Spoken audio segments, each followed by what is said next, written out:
वृंदावन से मथुरा की ओर चल पड़े हैं। प्रेम से बोलिए बाल कृष्ण लाल की।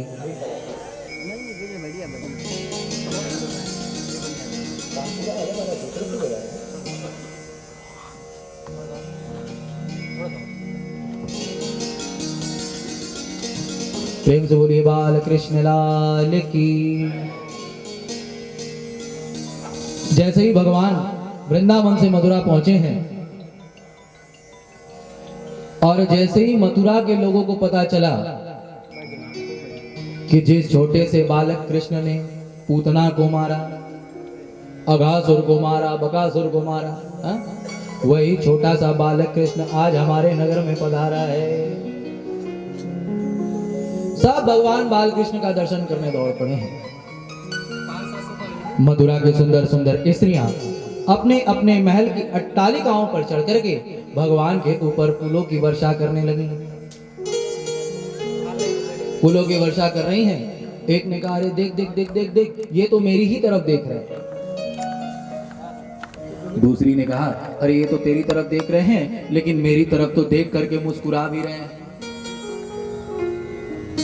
देखिए, हमारे राम जी और श्याम जी में यही अंतर है। जब भगवान श्री राम जनकपुर गए तो उन्होंने एक बार भी सिर उठा करके जनकपुर की स्त्रियों को नहीं देखा। एक बार थोड़ा जोरदार जयकारा लगाइए, बोले राम लला सरकार की।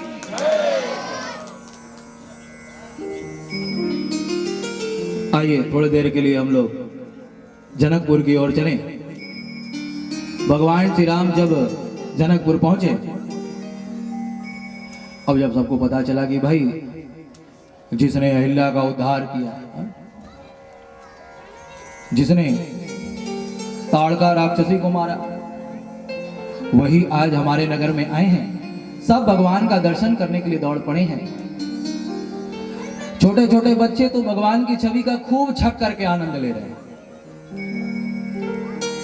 छोटे छोटे बच्चे भगवान की उंगली पकड़ करके कहते हैं, प्रभु हमने इस नगर का चप्पा चप्पा छाना है, यदि आप कहें तो हम आपको नगर घुमा लाएं। लेकिन जो जनकपुर की स्त्रियां हैं वो सब अपने अपने महल की अट्टालिकाओं पर चढ़ करके भगवान का दर्शन तो कर रही हैं, लेकिन सबके मन में यही इच्छा है कि भाई हम तो इन्हें देख रही हैं, लेकिन ये तो हमारी तरफ देखते ही नहीं। भगवान श्री राम लखनलाल जी के साथ सिर नीचे करके चलते चले जा रहे हैं।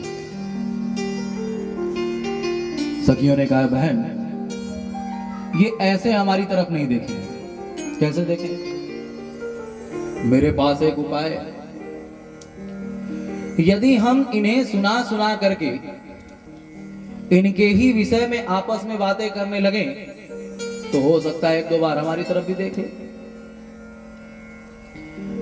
अब सारी स्त्रियां भगवान को सुना सुना करके जोर जोर से उनके ही विषय में बातें करने लगी। एक ने कहा, सखी हमने संसार में एक से एक सुंदरता देखी, बड़े बड़े देवी देवताओं का नाम सुना, परम मनोहर छवि नारायण। मैंने सुना है भगवान विष्णु बड़े सुंदर हैं, लेकिन सखी उनके पास तो चार चार हाथ हैं। ब्रह्मा जी की यदि बात की जाए तो ब्रह्मा जी के पास भी भाई चार चार मुंह हैं। शंकर जी की बात की जाए उनके पास भी पांच पांच सिर हैं। तो मैं तो ऐसा समझती हूं कि ब्रह्मा विष्णु महेश कोई भी इनकी सुंदरता के बराबरी नहीं कर सकता। कहूं सखी अस को तनुधारी, जो न मोह यह रूप निहारी। सखी संसार में ऐसा कौन होगा जो इनकी सुंदरता को देख करके मोहित न हो जाए। दूसरी ने कहा, सखी सब तो ठीक है, लेकिन अभी इनका परिचय नहीं मिला है कि ये है कौन। एक ने कहा, बहन हम बताते हैं, ये दो दशरथ के ढोल, ये दोनों ही महाराज दशरथ के बेटा है सखी। ये जो आगे आगे चल रहे हैं ये कौशल्या का बेटा है, और जो पीछे पीछे ये छोटे सरकार चल रहे हैं ये सुमित्रा का बेटा है सखी।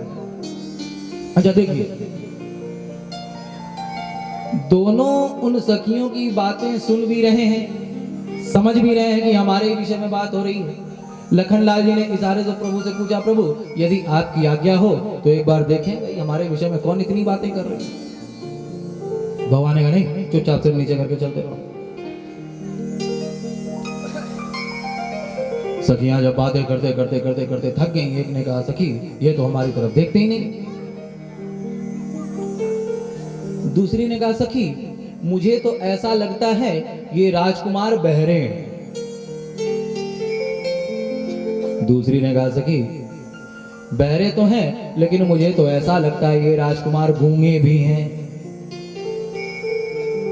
क्योंकि हम कब से देख रही हैं कि आपस में कुछ बोल नहीं रहे, केवल एक दूसरे को इशारा कर रहे हैं। तीसरी ने कहा सखी ना ये राजकुमार बहरे हैं ना ये गूंगे हैं, बल्कि ये दोनों राजकुमार गुमानी हैं। इनको बड़ा गुमान है। किस बात का गुमान है भाई? यही कि हम बड़े सुंदर हैं। एक ने कहा सखी सुंदर तो है लेकिन ज्यादा सुंदर भी नहीं है। कितने सुंदर हैं? 12वें रामायण में गोस्वामी तुलसीदास जी वर्णन कर रहे हैं। गर्व करहूं रघुनंदन जनिमह देखहूं आपन मूर्ति सिय की छाव।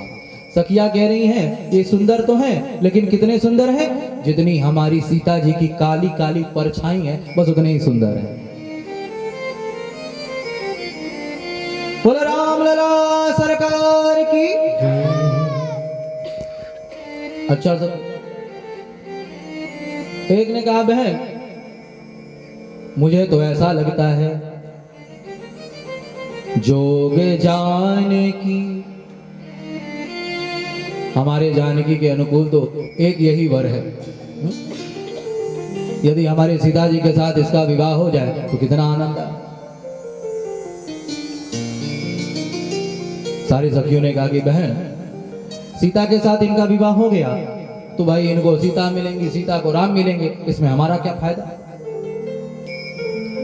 एक ने कहा बहन यदि सीता राम का विवाह हो गया तब तो जनकपुर इनकी ससुराल हो जाएगी, और ससुराल जब सरकार आते जाते रहेंगे तो हमें भी इनका दर्शन मिलता रहेगा।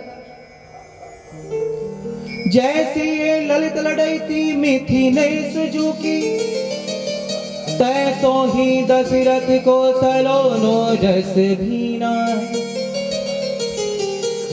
जाको देख लाजत है हो ये है विकल मती, या की छवि देख पतवान मन छीना है। ए हो मुरारी जनकपुर की नारी कहे ये तो संजोग विधाओं ने रच दीना है। शंभुधनु टूटे आन टूटे बात साची कहो, सिया सोने की अंगूठी नीलम नगीना है। सखी जैसे सोने की अंगूठी में कोई नील मणि को जड़ दिया जाए तो उसकी अपूर्व शोभा हो जाती है, ऐसी ही हमारी किशोरी जू सोने की अंगूठी के समान है।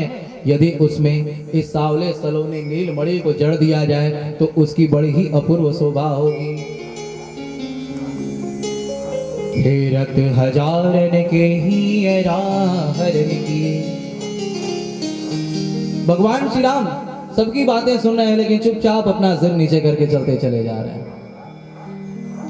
हेरत हजारन के ही राहरन की, लाखन के लोचन चितय के चुराए हैं। और धोखे से भी भगवान की दृष्टि जिस पर पड़ जाती है वही बेचारी अपना सब कुछ लुटा बैठती है। इस प्रकार भगवान श्री राम जब जनकपुर गए उन्होंने एक बार भी सिर उठा करके किसी की तरफ नहीं देखा, लेकिन हमारे कन्हैया सरकार के नेत्र कहां टिकने वाले हैं। हमारे कन्हैया सरकार तो अपने आंखों को मटकाते हुए मथुरा की सारी स्त्रियों का हाल बेहाल करते हुए चलते चले जा रहे हैं। और जिसकी तरफ भी भगवान देख ले रहे हैं वो बेचारी अपना सब कुछ लुटा बैठती है। इसी से वृंदावन के भक्तों ने गाया है, नैनों की कटारी वारी वारी छुई मुई, नैनों की कटारी वारी वारी छुई मुई, छतिया से उतर गई जादू भरी तेरी आंखें जिधर